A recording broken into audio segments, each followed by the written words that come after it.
محمد۔ السلام علیکم دوستوں، دس از صفی ود یو۔ تو دوستوں 13ویں قسط کے ساتھ میں آپ کے سامنے حاضر ہوں، جو ہمارا سلسلہ چل رہا ہے leadership lessons from the life of prophet Muhammad صلی اللہ علیہ وسلم۔ تو آج کی جو ہماری قسط ہے اس کا جو مین ٹاپک ہے وہ ہے رسک ٹیکنگ۔ جی ہاں دوستوں، اگر رسک ٹیکنگ کی بات کی جائے تو اس میں سب سے امپورٹنٹ بات کی جاتی ہے جنگ بدر کی۔ یہ ایک پہلا ملٹری چیلنج تھا جو مسلمانوں کے سامنے آیا تھا۔ اس جنگ میں جو واقعات ہوئے اس سے جو لیسنز ہم سیکھ سکتے ہیں اور پڑھ سکتے ہیں، آج ہم اس کے اوپر ساری بات کریں گے۔ تو آج کا جو ہمارا لیکچر شروع ہوتا ہے اس میں پہلے ہمیں دیکھنا پڑے گا کہ جنگ بدر میں ہوا کیا تھا۔ دیکھیں، جنگ بدر سے پہلے قریش کا ایک کاروان مکہ سے وہ نکلا تقریباً 50,000 سونے کے دینار کی مالیت کو لے کر، اور وہ مدینے کے قریب سے گزر رہا تھا۔ اس وقت نبی اکرم صلی اللہ علیہ وسلم نے اپنے 2 اسکاؤٹس کو وہاں پہ کھڑا رکھا تھا ایک پہاڑ کے اوپر کہ آپ نے نظر رکھنی ہے، کوئی بھی موومنٹ اگر نظر آئے کسی قریش کے کاروان کی تو وہ بتانی ہے۔ تو وہ دونوں جلدی جلدی بھاگ کے آئے اور نبی اکرم صلی اللہ علیہ وسلم کو بتایا کہ وہاں پہ ابو سفیان ایک پورے کاروان کو لے کے جا رہا ہے، اس میں اتنا سارا مال ہے اور اس کے ساتھ 40 گارڈ ہیں اس کو سیکیور کرنے کے لیے۔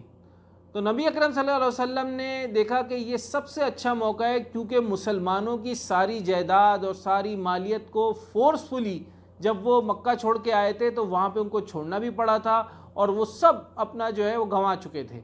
تو یہ بہت اچھا موقع تھا کہ ہم لوگ یعنی کہ مسلمان اپنی ساری دولت کو واپس لے سکتے تھے۔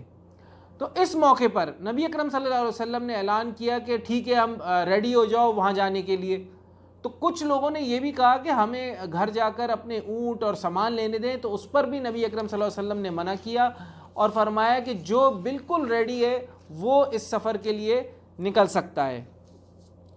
اچھا، آگے جا کر ایک پرٹیکولر پلیس پہ نبی اکرم صلی اللہ علیہ وسلم نے سب کو روک دیا۔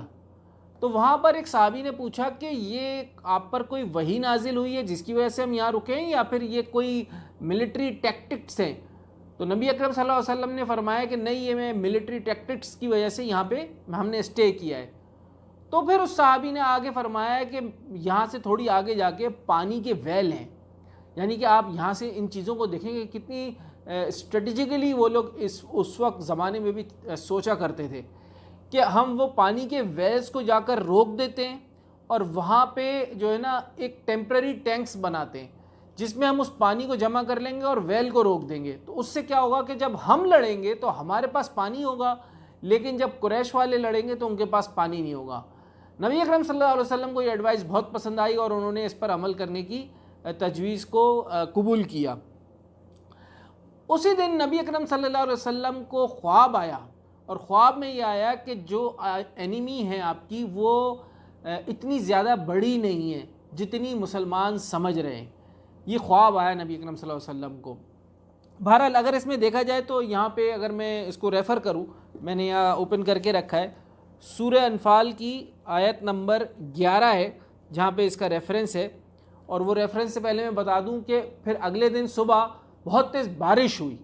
اب وہ بارش تو مسلمانوں کے لیے بھی ہوئی اور قریش کے لیے بھی ہوئی، لیکن اللہ نے اسی بارش میں دونوں کے لیے اثر الگ رکھا، کیونکہ مسلمانوں کے لیے یہ اثر تھا کہ وہ فریش ہو گئے اور ان کے قدم اور جم گئے، اور قریش کے لیے یہ تھا کہ وہ ان کے لیے مڈی ہو گئی، ساری زمین کیچڑ بن گیا، سب کچھ وہ ان کے لیے مشکل ہو گیا۔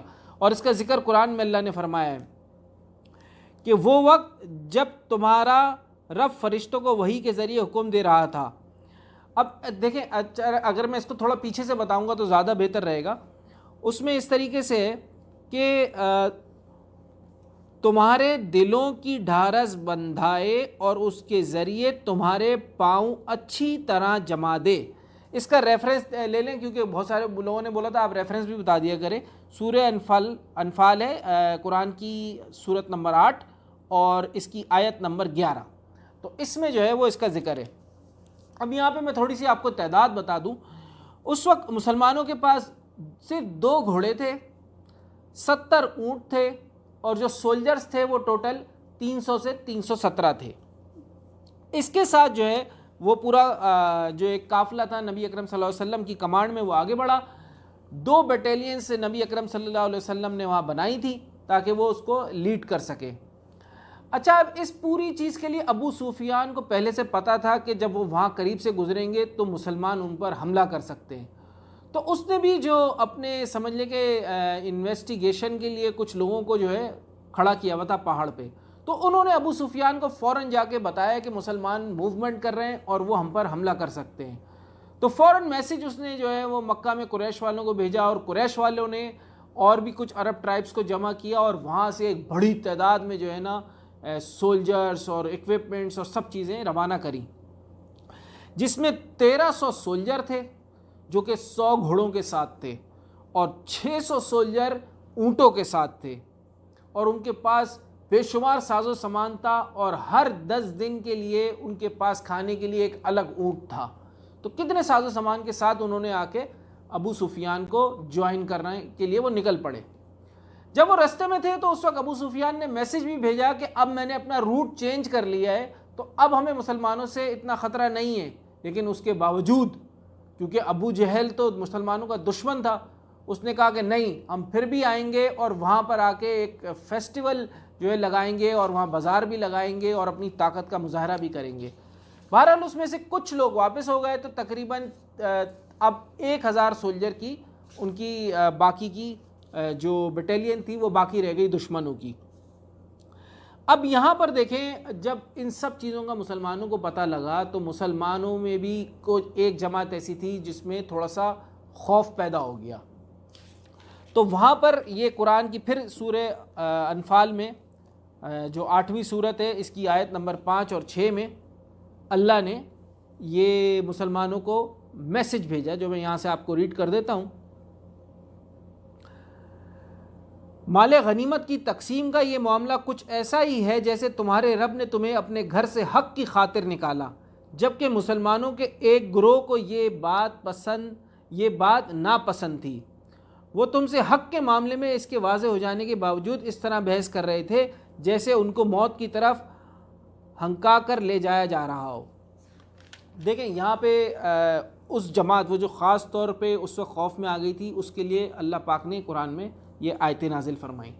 اچھا، جب یہ واقعہ آ گیا تو نبی اکرم صلی اللہ علیہ وسلم نے فوراً اپنے جو ان کی ایڈوائزری تھے اور ساری جماعت کے لوگ تھے ان کو بلایا، اور بلانے کے بعد فوراً انہوں نے جو ہے ایک میٹنگ ارینج کری، اور اس میں پوچھا کہ بھائی یہ معاملات ہیں تو اب کیا کیا جائے اور کون میرا ساتھ دے گا۔ تو سب سے پہلے نبی اکرم صلی اللہ علیہ وسلم کے جو سب سے قریبی ساتھی تھے حضرت ابو بکر صدیق رضی اللہ تعالیٰ عنہ، انہوں نے سب سے پہلے اٹھ کر جو ہے اعلان کیا کہ میں ہر حال میں آپ کے ساتھ ہوں، اور میں آپ کا اوبیڈینٹ رہوں گا اور ہر سیکریفائس کے لیے تیار ہوں۔ دوسرے نمبر پہ حضرت عمر بن خطاب رضی اللہ تعالیٰ عنہ کھڑے ہوئے، اور انہوں نے بھی اسی طرح کا اعلان کیا۔ تیسرے نمبر پہ ایک اور صحابی تھے، ان کا نام میں آپ کو ایگزیکٹ کوٹ کر دیتا ہوں، ان کا نام تھا المقداد بن عمر۔ انہوں نے کھڑے ہو کے انہوں نے بھی یہی اعلان کیا، جس پر نبی اکرم صلی اللہ علیہ وسلم نے ان کو بہت دعائیں دی۔ اچھا، اب یہ جتنے بھی لوگ تھے یہ تھے مہاجرین میں سے تھے۔ نبی اکرم صلی اللہ علیہ وسلم دیکھنا چاہتے تھے کہ انصار کیا کہتے ہیں، کیونکہ جب مدینہ نبی اکرم صلی اللہ علیہ وسلم گئے تھے تو ان کا ایگریمنٹ یہ تھا کہ مدینے والے ان کی حفاظت کریں گے مدینے کی باؤنڈریز میں، لیکن انہوں نے اس بات پر کوئی آمادگی ظاہر نہیں کی تھی کہ وہ باؤنڈریز سے باہر جا کر فائٹ کریں گے۔ تو اس پر نبی اکرم صلی اللہ علیہ وسلم سننا چاہتے تھے کہ اس وقت وہ اس ایگریمنٹ کے اوپر دھیان دیتے ہیں یا پھر اس کریٹیکل وقت میں مسلمانوں کا ساتھ دیتے ہیں اور حق کی راہ پر نکلتے ہیں۔ اس پر ایک صحابی تھے جن کا نام تھا سعد بن معاذ، جو کہ انصار میں سے تھے، وہ کھڑے ہوئے اور انہوں نے یہ فرمایا کہ میں یہ فیل کر رہا ہوں کہ آپ انصار کی طرف سے جو ہے اس وقت رپلائی ایکسپیکٹ کر رہے ہیں۔ تو نبی اکرم صلی اللہ علیہ وسلم نے فرمایا بالکل ایسا ہی ہے۔ تو انہوں نے بتایا کہ آپ ہم تک سچ اور حق کو لے کر آئے، اور ہم اس کے گواہ ہیں کہ یہ حق اور سچ ہم تک پہنچا، اور ہم آج اپنی اوبیڈینس آپ سے ظاہر کرتے ہیں اور سیکریفائس کے لیے تیار ہیں، اور ہم ہر حال میں آپ کے ساتھ اس جنگ میں آپ کا ساتھ دیں گے۔ اس پر نبی اکرم صلی اللہ علیہ وسلم بہت خوش ہوئے۔ تو اس کے بعد ایک میں آپ کو قرآن کی آیت کوٹ کر دیتا ہوں، سورہ آل عمران میں یہ آیت نمبر 123 ہے۔ اللہ رب العزت نے یہ واضح کیا ہے کہ اللہ نے کس طرح فرشتوں کے ساتھ مدد کی مسلمانوں کی، کہ جب بدر کی جنگ میں تم مومنوں سے کہہ رہے تھے کہ کیا تمہارے لیے یہ بات کافی نہیں ہے کہ تمہارا پروردگار 3000 فرشتے اتار کر تمہاری مدد کو بھیج دے گا. تو یہ یہاں پر جو ہے قرآن کی آیت سے کوٹ کیا ہے کم و بیش. اس میں یہی ہے کہ اللہ رب العزت نے فرشتوں کو اتارا تھا اس جنگ میں مسلمانوں کی مدد کے لیے. اب یہاں پہ 3 بڑے لیسنس ہیں جو لیڈرشپ سے ریلیٹڈ ہم یہاں پہ سیکھ سکتے ہیں رسک ٹیکنگ سے حوالے سے. نمبر 1 میسیج یہ ہے کہ ہائی رسک سچویشن میں بھی جو لیڈر ہوتا ہے وہ پوٹینشیل ایڈوانٹیج کو دیکھتا ہے. اس میں یہ ایبلٹی ہوتی ہے کہ وہ رسک کو اسیس کرتا ہے اور پھر اس کے بعد ڈیسیشن لیتا ہے. اس میں جو دوسرا بڑا لیسن ہے وہ ہے کنسلٹیٹیو ڈیسیشن میکنگ کا.